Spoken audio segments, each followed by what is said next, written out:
दोस्तों अस्सलाम वालेकुम। जेकॾहिं मां हिन चैनल ते नवां आहियो त प्लीज़ हिन channel colourful night with S M B खे लाइक कजो, सब्सक्राइब कजो ऐं शेयर कजो पंहिंजे दोस्तनि सां हिन पोइट्रीज़ जे लिंक्स खे, हिन असांजे वीडियोज़ खे।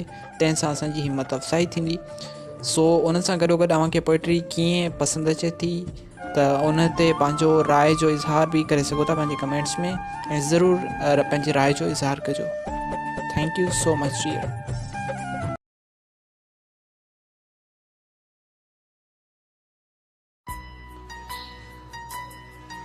दिल थी चए ओरे अच पिरी, दिल थी चए ओरे अच पिरी, पंहिंजनि प्यारनि पेरनि खे सोरे अच पिरी।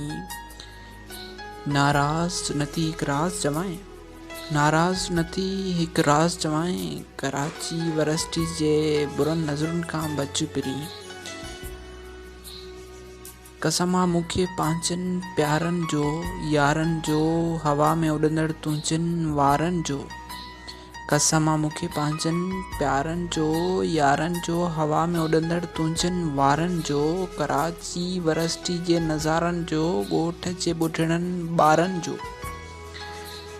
जे अञा बि नथो अचे यकीन त उतां जे धनारनि जो। मां तो चवां वण वण हर हिकु नंढी वॾे शइ सभिनीनि सारनि जो। जे अञा बि नथो अचे यकीन त क़ुरान जे 30 सिपारनि जो।